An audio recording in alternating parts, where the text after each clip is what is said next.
Otherwise, we are going to go ahead and kick this off. I'm going to introduce Cleo Franklin, who's the mastermind behind this session today. Cleo Franklin graduated from Morningside College in 1981 and currently serves on the Morningside College Board of Directors. He is passionate about providing opportunities and resources to inspire and support the next generation of leaders. He is the founder of the Morningside College Franklin Leadership Foundation, author of the leadership book Coffee with Cleo, and founder, president, and CEO of Franklin Strategic Solutions, a global consultant and leadership development business specializing in global strategic planning, marketing, business development, organizational development, brand strategy, executive coaching, and keynote speaking for all industries. So please help me welcome Cleo Franklin. Thank you, Stacey. I truly appreciate that introduction, and I want to welcome everyone to today's topic of navigating salary negotiation. You know, the Franklin Leadership Foundation is all about opening doors and providing access to those that are looking to become a leader in the next generation. And whether or not you are an aspiring leader that's new to your career or mid-career or looking to make a change, topics that we put in front of you are not just relevant, but I think they're important and impactful. And what really brings us to life are the people behind it that are able to engage with you and share their experiences. And today, without further ado, we have really talented, brilliant colleagues of mine that I've known forever. And just let me say a few things about each and every one of them. First of all, Kelley Rodriguez, she's the vice president, of course, at Media for Love Advertising here in Houston, Texas. I've known Kelley since 2011. And what I can tell you, as we talk about negotiations, Kelley, in the first stint that I met her, put together and negotiated a fantastic media strategy for us that took Mahindra from number 6 to number 3 in market share. We were able to take our revenues and grow them about 7.5 times. And it would not have happened without Kelley's brilliant negotiating skills with putting together sponsorships and packages and promotions. And she's going to talk about some of the things from her perspective, negotiating that really makes her stand out. Then, of course, we have Fred Lange. Of course, he is, I think, one of the best talent developers, recruiters in the business and organizational development. He has his own business as well, and he'll talk to you about that. But I first met Fred early, probably I think in 2012, 2013, when he was an executive recruiter. And the position that he recruited me for was fantastic. And I've dealt with a lot of recruiters, but I'll say this, his ability to not negotiate with me, but also negotiate the best requirements for the company as well as myself were by far better than anyone I've ever dealt with. And I was in awe with Fred's ability, and we are still friends and colleagues to that day. So he'll give you his perspective. And last but not least, I'd like to say something about Coreen Sweeney. I met her in the early about 1994, 1995, and she started her law career. And now she's president, of course, Nyemaster Goode, the largest law firm in Iowa. And I will say this about Coreen Sweeney. As she basically manages a great law firm and deals with mediation, she'll bring her perspective as well to this dynamic topic of salary negotiations, which of course I'm blessed to have everyone here and I want to give you a little bit of insight from my perspective. But that being said, with no further ado, I'm gonna hand it back over to Stacey. Thank you, Stacey. Awesome. Thank you, Cleo. So we're going to get started with each speaker is going to introduce themselves briefly, and then we're going to go to some of the pre-programmed questions that we have, and then we'll open it up for everybody else. Before we kind of get started with Coreen, who's our first speaker, and without further ado, Coreen. Thank you, Stacey. Welcome, everybody. Good afternoon. A little bit about my background. I am a lawyer, as Cleo pointed out. I was a farm kid growing up in North Iowa and went to school, did my undergrad at the University of Iowa and then law school at Drake University, and graduated from there and went on to work for a litigation firm where I did a lot of workers' compensation, personal injury defense, and some other insurance defense type work, my first decade of practice or so. And then after that, moved on to the Nyemaster firm, where I've been for the last 20 years. And it was a good move, and it allowed me to develop my practice into a little bit more in terms of specifically representing employers and insurance companies in regard to the realms of work comp and personal injury.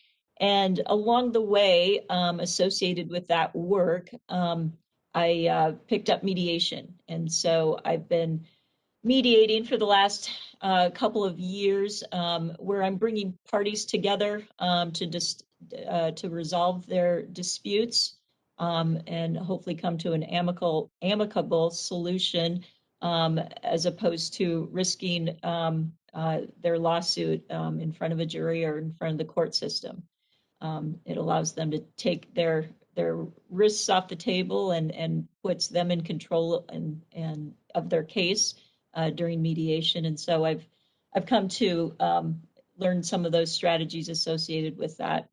And then at the Nyemaster firm for the last, good share of the last decade, I've also been part of the management team. And so I've started to, or I've been involved in not only the hiring decisions with new folks coming on, but also compensation decisions and just general management of the firm. So that's a little bit about me.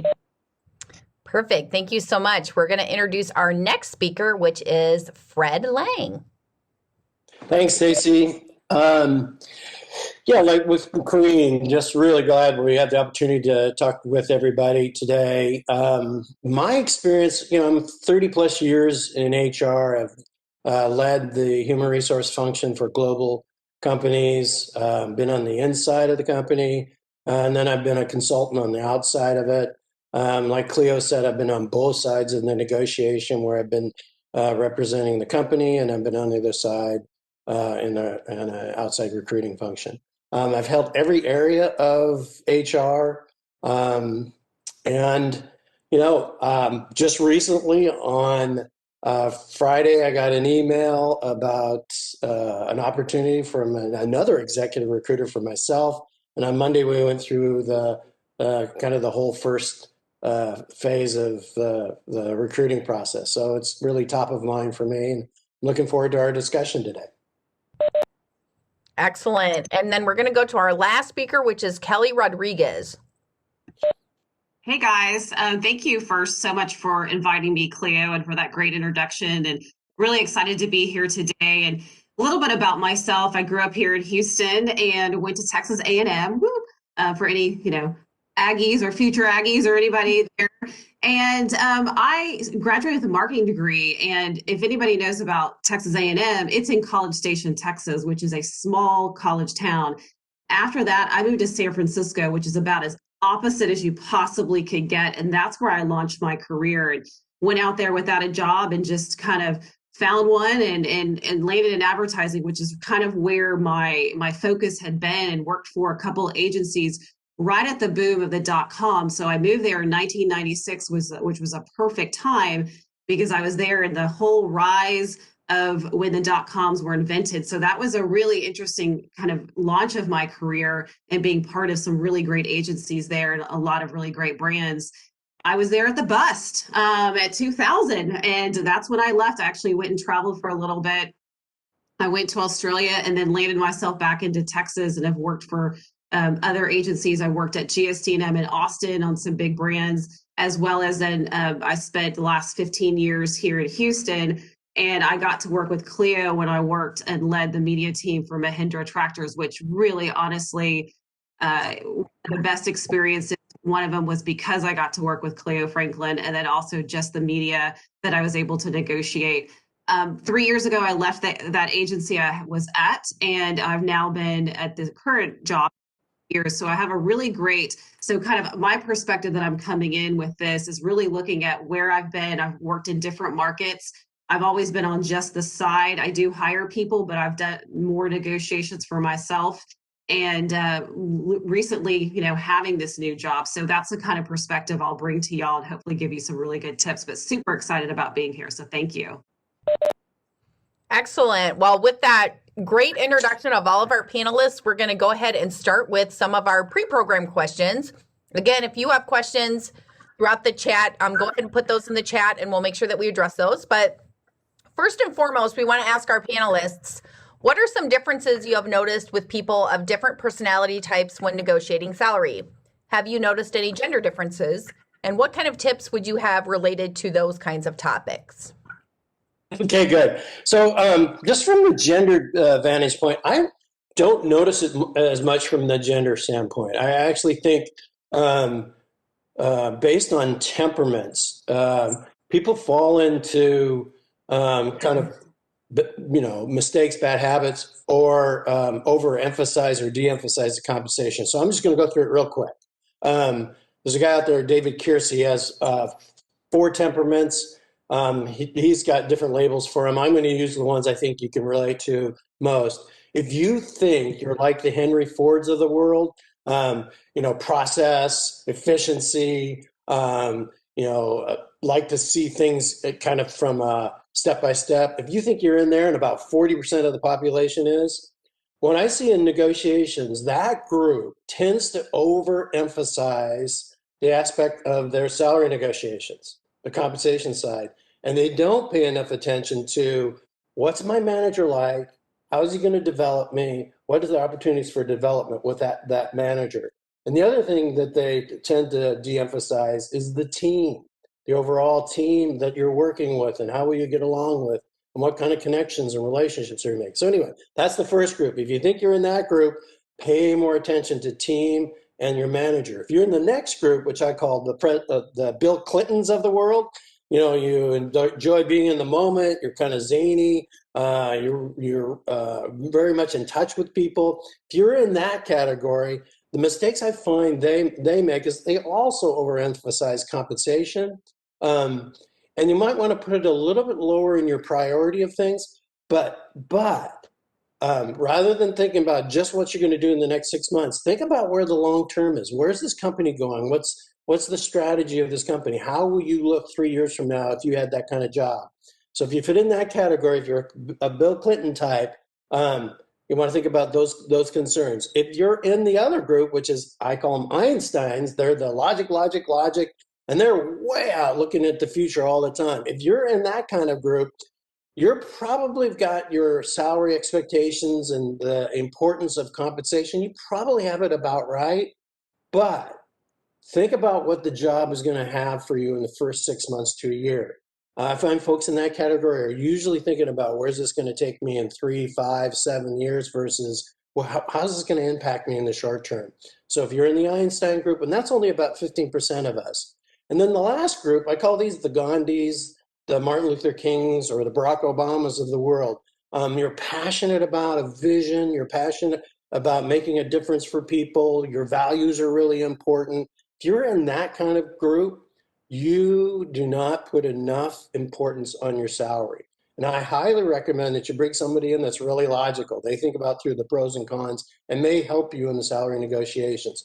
But the likelihood is if you're in that group, you will not take as large a salary as you might be entitled to or would be possible for you. So that's kind of how I break up the differences in people in the salary negotiations from start.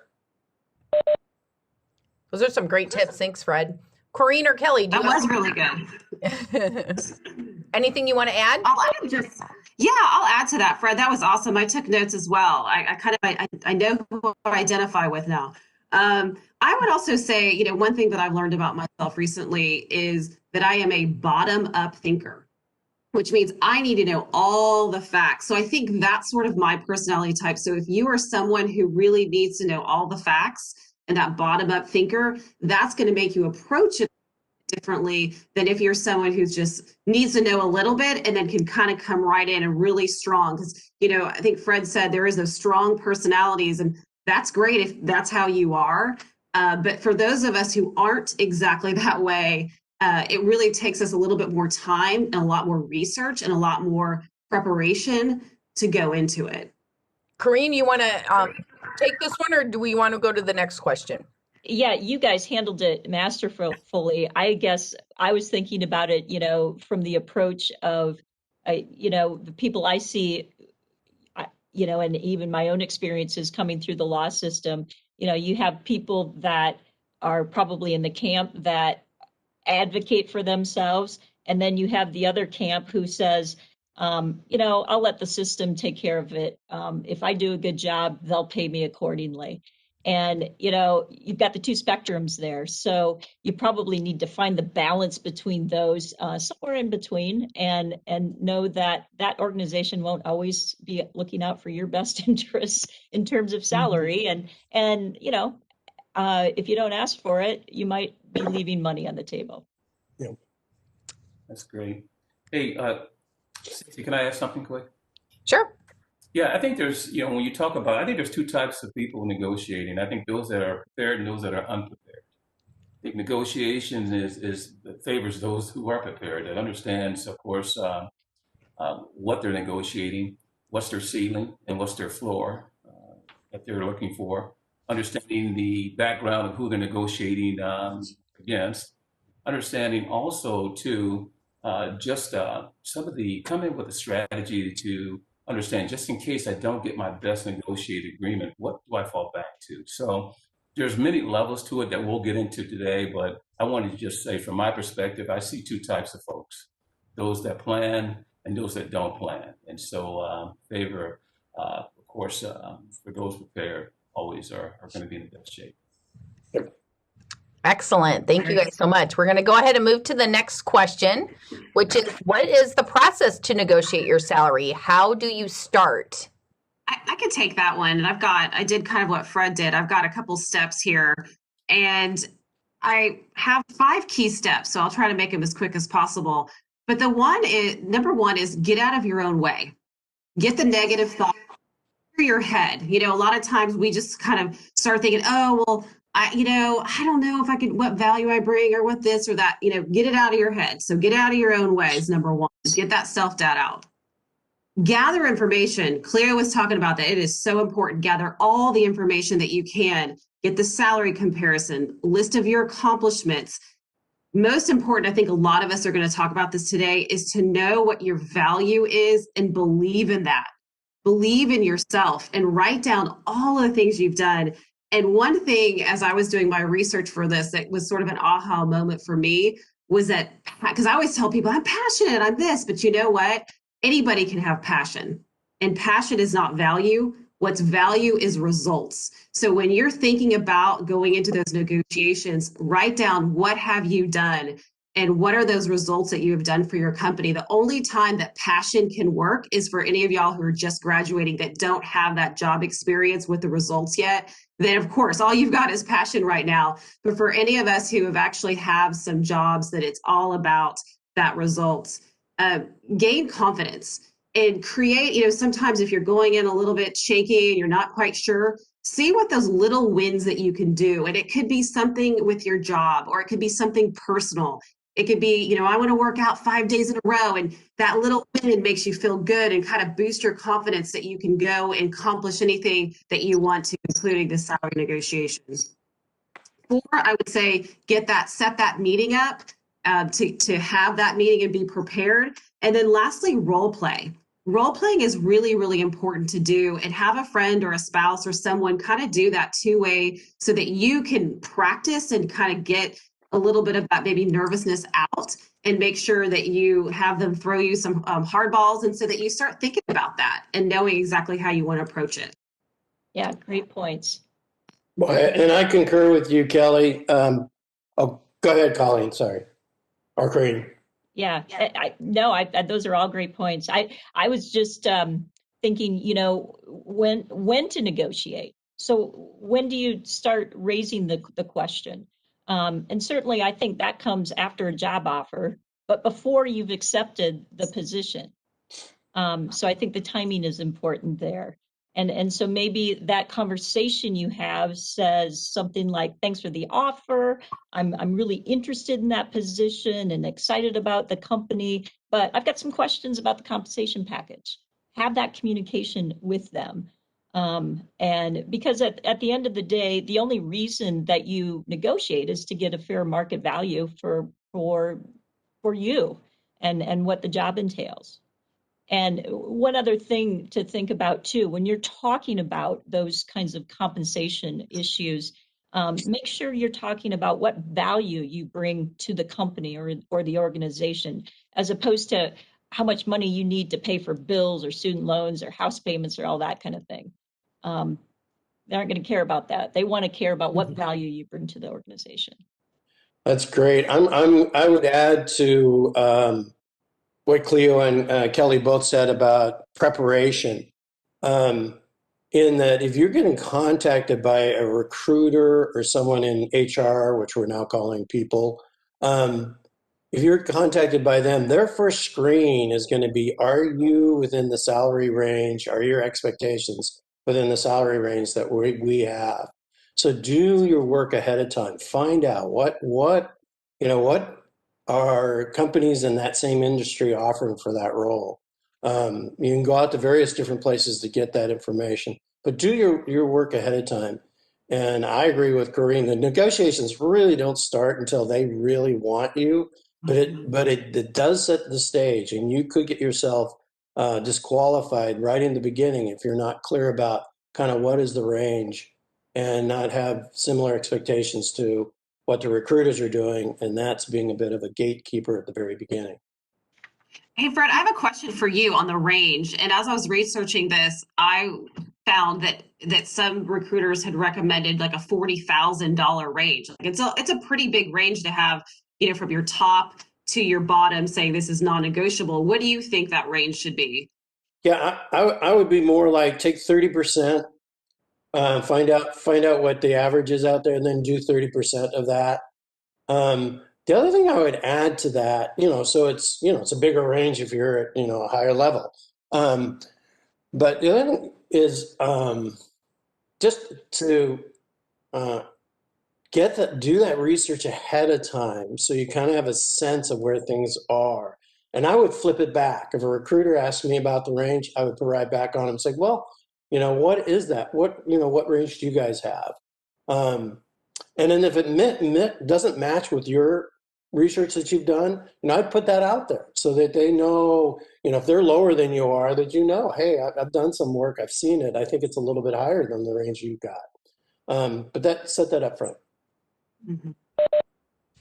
Those are awesome tips. For those of you who are on the call who are Morningside College students or alumni, we do collect some of that information, and we also have information on resources of where you can find average pay for certain positions and things like that. So if you're looking for resources, we're happy to help with that. But with that, we're going to go ahead and go to the next question, which is what kind of research needs to be done prior to accepting or negotiating a job offer? Who wants to kick this one off? Yeah, I can take a stab at it. This, from the law world, I think just knowing what the market bears for, the particular position, the field that they're in, or the expertise that they bring, and having researched those salaries in that market. Going to Iowa to practice law and commanding a salary here is a whole lot different than going to the coast. So understand that market and the associated cost of living there. I've had young people come up through the ranks, and people in school, people in law school approach me and say, hey, can I have lunch? Can we have coffee? I would love to get your understanding of starting salaries and what can I expect as a new lawyer. And so don't be afraid to reach out to colleagues in your area or network to the extent you can to get that kind of intel before you ever step into the interviewing room. Now that's really, I'll kind of add to that. And the research that needs to be done before accepting or negotiating is just really understanding their needs and their process and putting your experience back into what their needs are. And a lot of that comes through the interview process. And then know the job. And one, too, is to find out, it's kind of funny, but you don't always have to take the job offer either. And I know that's something that sometimes people feel. You get an offer, you're like, oh, you might feel guilty or something, but you don't ever have to accept the offer. And one other thing is if they do give you an offer and you're contemplating it, you can always go back to your current company and see if they'll counter offer. If you really like where you're working, but you don't like your current pay and you just haven't been able to have that conversation to get that compensation up, or they've been dragging their feet, bring this new offer to them. It can be risky. It might not always work, but if you feel you have a really good open relationship with your bosses, you could bring and say, hey, I was offered this job and it's making quite a bit more. Here again is my value. Here are the results that I've done for this company, and see if they will counter offer. Yeah, I really like one of the things Coreen said too about doing your work ahead of time. And that is, is there somebody in HR or in the people function or a recruiter that's in your industry? Because they're going to have their hands on lots of salary survey and that kind of information. So they can be really helpful for that. But they also can be helpful about, any of the kind of reconnaissance about that company in that industry that you may find useful. Particularly about reputation, about if you have the manager who's that you would be reporting to, any information on them, the team, kind of the trajectory of people that have gone into similar roles, where they end up. So having people that in the industry, you might even have somebody in LinkedIn that's in the company that you have a connection with. Finding out it's really useful. From the salary information, the kind of 4 websites that are out there that you can get some salary info would be salary.com, glassdoor.com. Glassdoor also has kind of the pros and cons from people inside the company or people who have left the company. Indeed.com has salary information. And then there's a kind of a newer entry, and that's levels.fyi. They specialize more in technology companies, but you can get a lot of salary information from going out to those sites. I just a perspective and a question, and I think whether you're a student or a mid-career professional, and I'll pose this to Fred from his perspective, and the rest of the group can chime in. Sometimes when you're specifically being offered a position, you'll either be recruited by an executive recruiter, or you'll probably initiate on your own, and you'll be working through negotiations with an internal HR person of that company. And I think there's nuance to understanding the negotiation process of both those. Fred, can you just comment on that? Well, we were going to talk about one of the myths, and I think that's one of the things that I would tie into what you're asking, Cleo, because a lot of us think that HR or recruiters are the gatekeepers, and initially they are, but they actually are someone you collaborate with when you get to an offer stage, and they're somebody to be really pretty transparent about. Your expectations, the thing that you like about the job, the manager, the company, all of that, and then get to the specifics about the compensation. And they really are your partner. You can test kind of where is the range on stuff, whether they're offering equity stock, whether the first year bonuses are like, do they provide anything with regards to relocation, and then the compensation. But rather than look at the recruiter or the HR person as kind of your adversary to negotiate with, really, once you get to near the stage of an offer, really collaborate with them. And they're really helpful on that. Perfect. Well, that is going to lead us right into the next question, which is discuss some of the biggest myths you have seen regarding salary negotiation.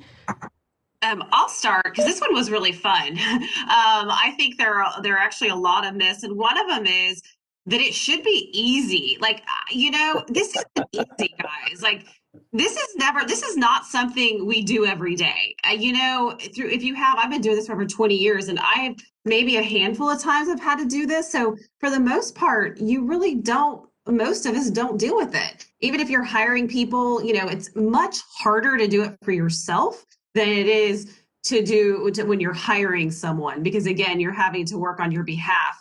And the last myth, as I was researching this, that I thought was very, very interesting, and Fred, I'd like to get your perspective as a recruiter, is that if an employer asks you what your past salary is, you do not have to tell them.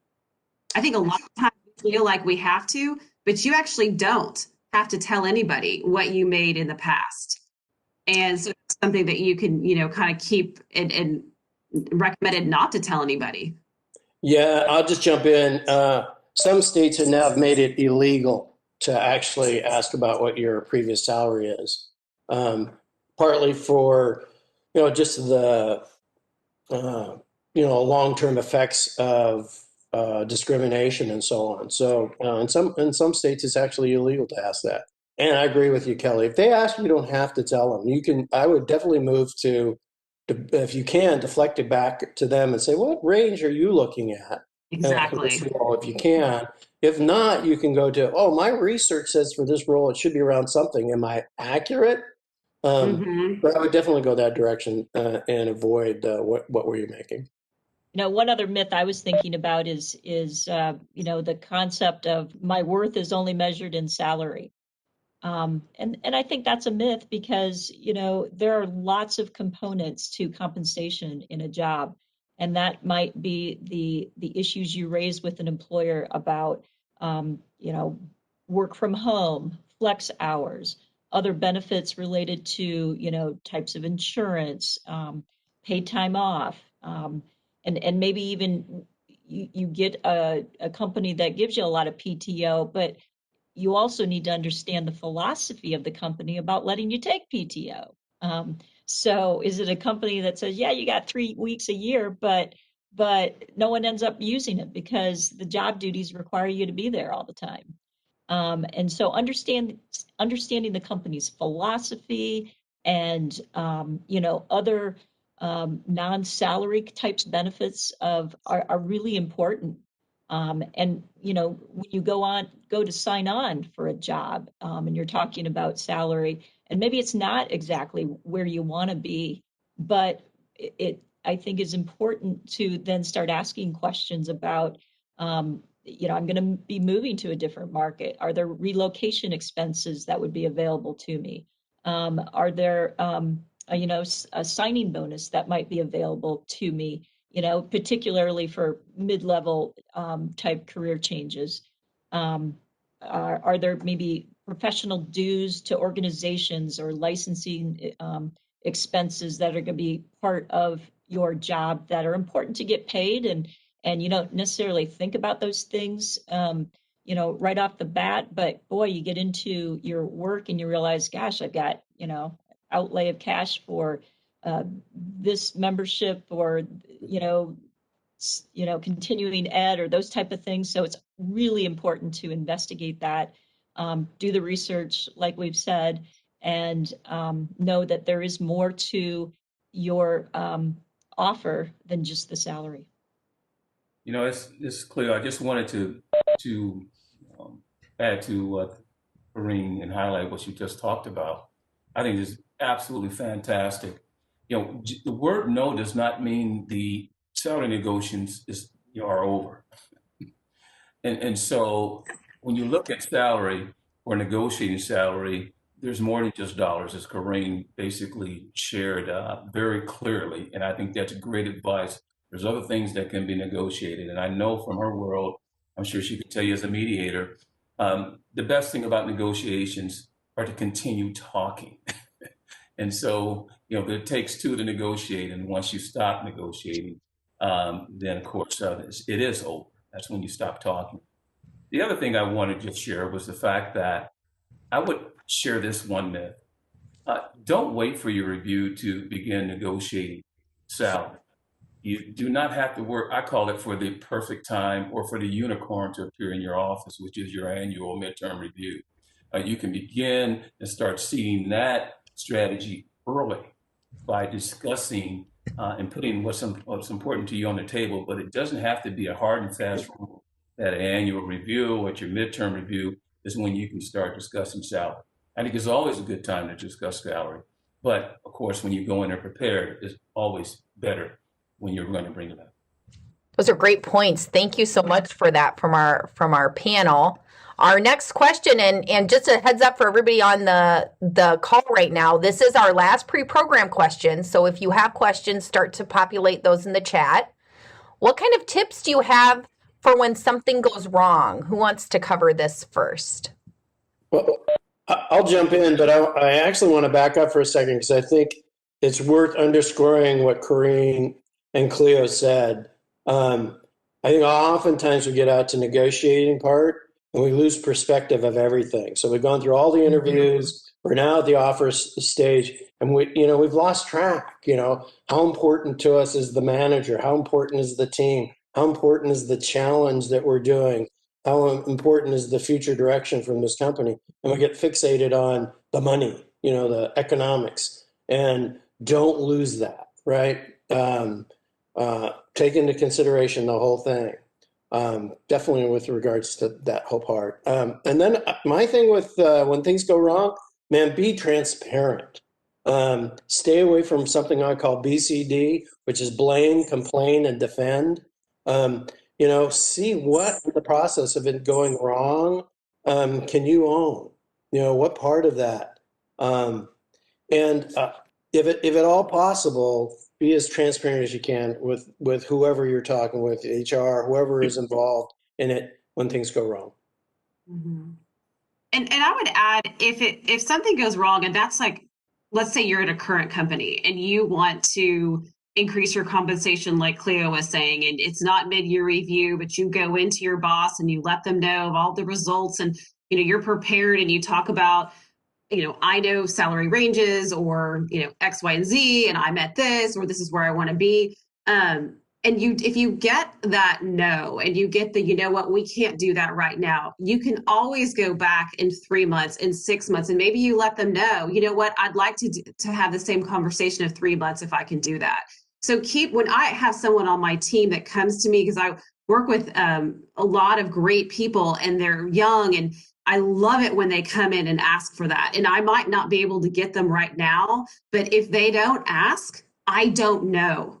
And I've gone through that with my career too, where whether it was or not, I've said, hey, I want to get promoted. And they're like, wow, we didn't know. And I'm like, what do you mean? Aren't you just supposed to know that everybody wants to get promoted? Not everybody knows that, because not everybody wants to get promoted. So what I would say is, if you get the no and you don't get the answers you want, then just ask for that follow-up. It's okay if I talk to you in 3 months. And they shouldn't say no. If you're at the right company, they'll say, absolutely, let's revisit this again in 3 months or 6 months. Yeah, so true. I was thinking along the same lines. Communication, that's all it's about. When things just fail miserably and you fall on your face, but you had good intentions, it's important to make that known to the other party.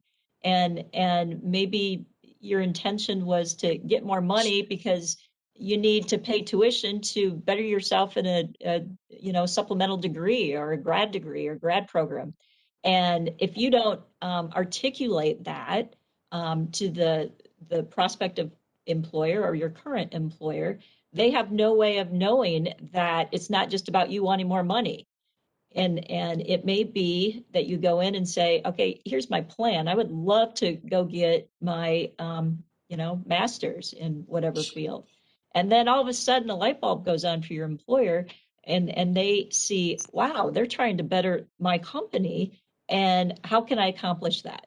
And maybe it's time off, or you work into maybe different buckets of compensation, that maybe if they can't meet the salary, they can give you time off and you can expedite your education or whatever the goal is. But yeah, transparency and communication, I think, are just foremost when you fall flat on your face. Yeah. I wanted to add too, I think one of the things that I fell back on, and you're right, you're going to make mistakes in negotiating. It'll happen. We all make mistakes, but I think you need to transition from competing to really collaborating. And I like to go back to and reiterate on what we do agree on versus what we disagree, to reestablish and to reaffirm those areas of agreement to begin again. And so what that does, it gives you that point of alignment to truly, I call it, counter what may have been an area of disagreement. But for me, I think that's a very good tip and tool that you could basically utilize to get things back on track. Mm-hmm.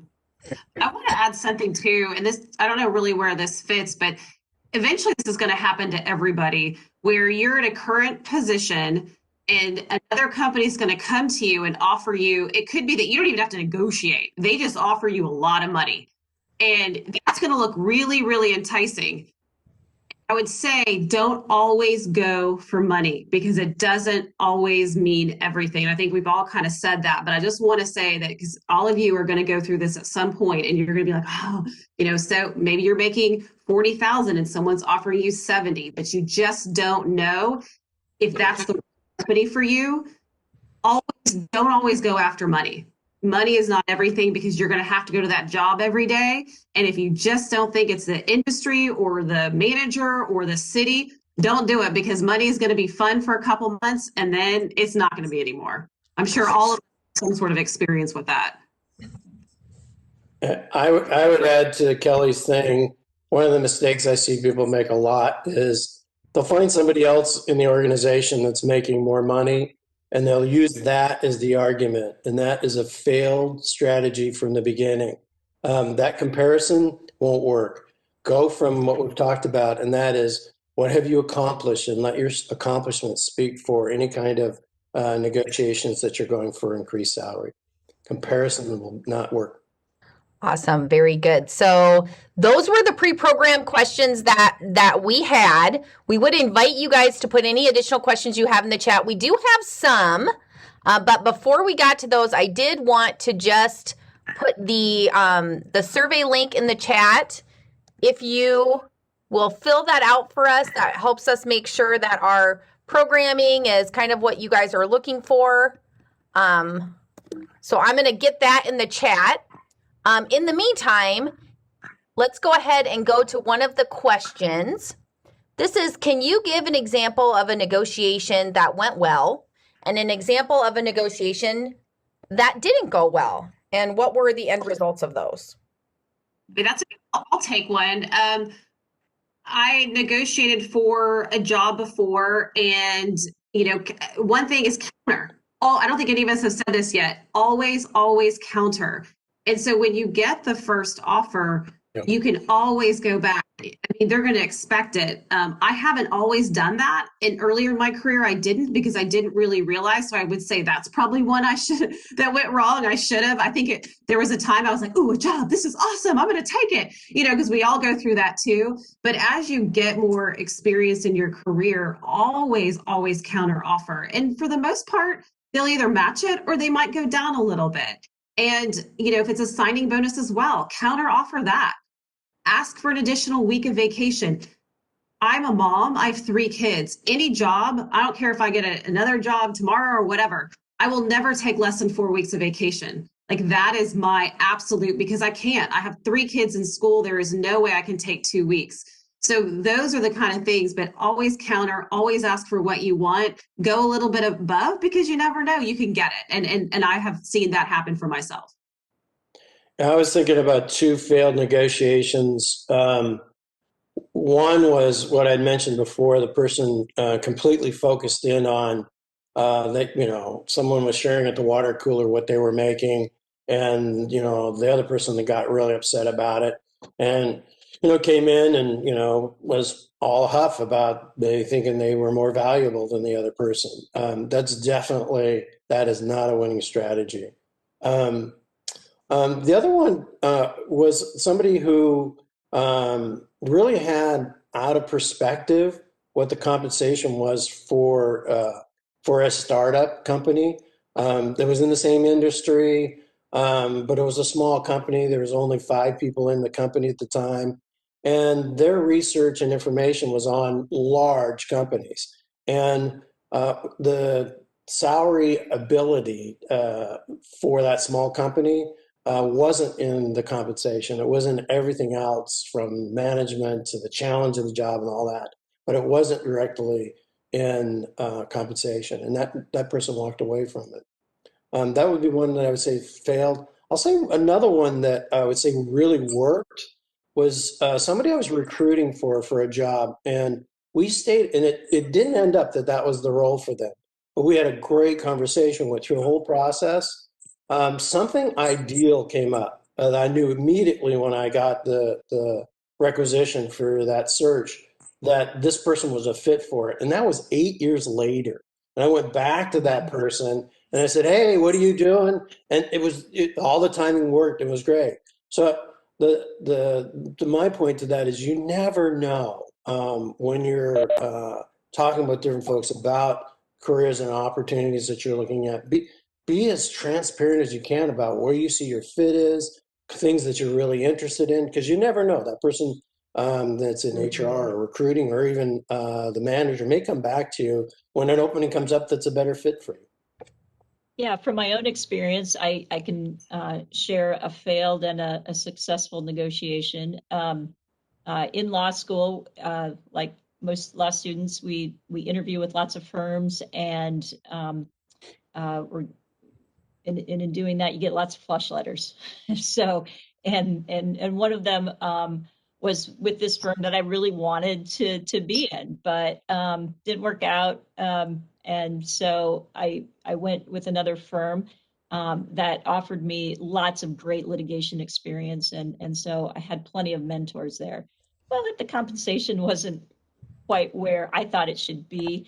And so I started looking around, and this was about 10 years later out of law school. And I interviewed at a firm, and they just offered me more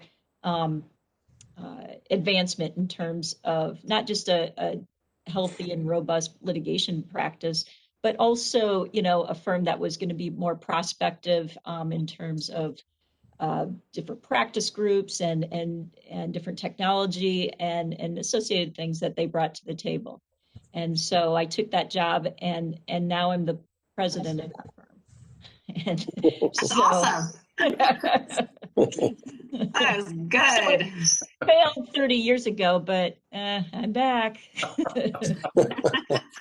I'd say Yeah, I think that's a round of applause right there. Yeah, I would say she failed forward without question. Yes. Yeah, if I could just add quickly, just a couple of examples. We're searching for a couple of directors in past jobs that I had, and needed to look for someone to bring to the company. And in a couple of occasions where both individuals took a bottom line strategy, and he started with not investigating or not taking an open mind to negotiating salary, and said, this is the bottom line. And so it really limited the negotiations. It also focused on that particular component. When we found out later from the recruiter, there were other things that mattered to this person, but because of the fact of taking a bottom line, this has to happen approach, it really restricts your ability to be flexible and creative and extend to other conversations. The other thing I want to say that works well, there were a couple of people that I did hire initially that I saw that it didn't work out first, but they approached the experience not from a transactional approach, but from a relational approach, from a relationship perspective, thinking long term. The negotiations were tough, but they kept open minds, and we built a relationship. In fact, that I ended up hiring a couple of people in the situation on the second time around, only because of the relationship of the failed negotiation, but how the negotiations basically were conducted. So those are an example of a failed and a winning negotiation strategy. Excellent. We do have one more question on here, and I know we touched on this a little bit, but if there would just be any sort of tangible or takeaways for this, can you offer tips to individuals that are currently in a position with a company that want or feel they deserve a salary increase?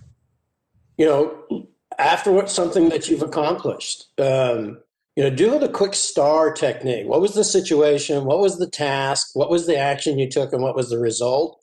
And on the coattails of having accomplished something, go in off of that, and then go and do your homework, like we've talked about, to know what salary ranges are and stuff like that. But then go in and negotiate from that. But it's more from, hey, I like the team, I like what's going on with my manager, and look what I just accomplished, and what can we do about my salary? I agree, Fred.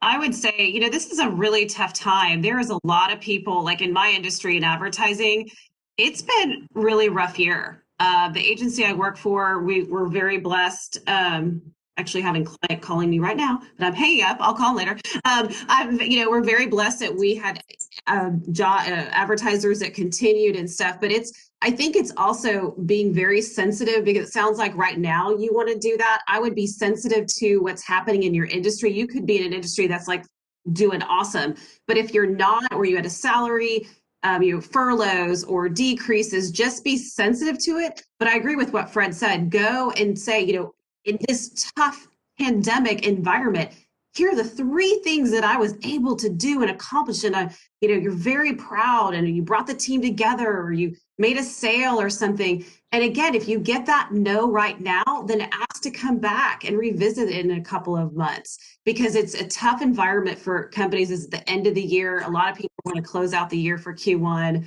but don't be afraid. Go do it. Please go do it, and then let us know how it goes. You can do it. Woohoo! And not only tell them what you've accomplished, especially during these hard times, but how to be a leader and be prospective about what your accomplishments will be in the future, or what you anticipate them to be. Those are great points. Stacy, I'd like to pose a question to the panel. Absolutely. One of the things, I'm a chess player, and I practice chess, and the more I practice, I like to play golf, but the more I practice, the more I play, I can never master it, but I feel better about it. I just would like for the panel just to talk about, and I believe Kelley spoke about role playing, but the importance of practicing negotiation, and also if you can give some tips, tools, or some classes, and maybe a negotiation coach that you can hire, or go to certain courses like negotiation in the ES. So I wanted to ask that to the panel and let every one of them take a shot at that. Yeah, I'll start. I definitely, and Cleo, I've told you this before, I am passionate about podcasts. Guys, there is any topic you want to know, there's a podcast for it, and probably 100 of them. So go and find a podcast for whatever, if it's, negotiating salary. I actually came across a really great podcast called Negotiate Anything. It's from Quam Christian. He is a negotiating expert. Has anyone heard of him? Some of y'all might have, but he's very, very good. He actually has, on the American Negotiation Institute, there is a playbook, or there's like a book and a guide that you can do. But I would go find books, read Coffee with Cleo. Little plug there, Cleo. It's a good book. Amazon. But listen to podcasts. 100%. You are going to find something. Listen to it over and over again. Write yourself notes. Find that friend that's going to give you that encouragement, and role play. And I jump in with, in sports, we have athletes do drills, right? All these types of drills before they even get out, and perfecting their skills before they play the game. You want to do the same thing as in the drills, finding people that'll ask you hard questions, go through the negotiations with other people. If you know somebody that's in HR or in the people area, do that, or a recruiter, talk to them, go through that negotiation with them. I'm a strong proponent of mirror work. Negotiate with yourself in the mirror. See how you look. What's the reflection? Do you get distracted? But man, doing those drills are really, really important. Yeah, those are all great thoughts. I guess I would just think about, going into interviews, whether you're starting out just out of school, or even, when you're 10, 20 years into your field. Before you start that interview, think about the 5 questions that you're most nervous about, and write them down, and then write proposed answers to it. And then go to, your mentor of choice, somebody in the field, your mother's best friend, your dad's colleague at work, whoever it is. Just pick somebody and run those answers past them, and see how they respond, and see how, they might be able to, buffer the harshness of your proposed answer to something that is a little more palatable to your prospective employer or current employer. Thank you so much. Those were all great answers. I think the other thing that I would add to the group, just from what I've been hearing today, is if you want to practice negotiating, maybe you should go and approach your boss or your supervisor with some of those non-salary kind of things that are sometimes easy to get. So, like maybe, can I work from home an afternoon every week? Or can I negotiate a couple days off? Or can I negotiate something that has a lot of value to you? So I think we named this session salary negotiation, but really it's about what's important to you negotiation, right? Taking the things that are important to you and putting those into practice.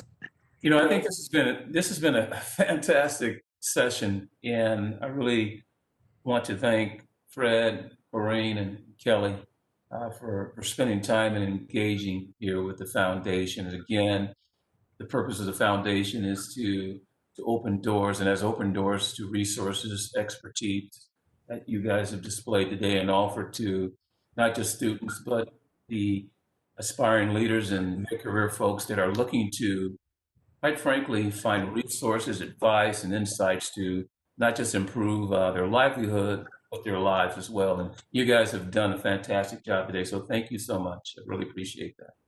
Yes, Thank you. Thank you again. Thank you again for the wonderful, wonderful advice. We thank everybody for attending.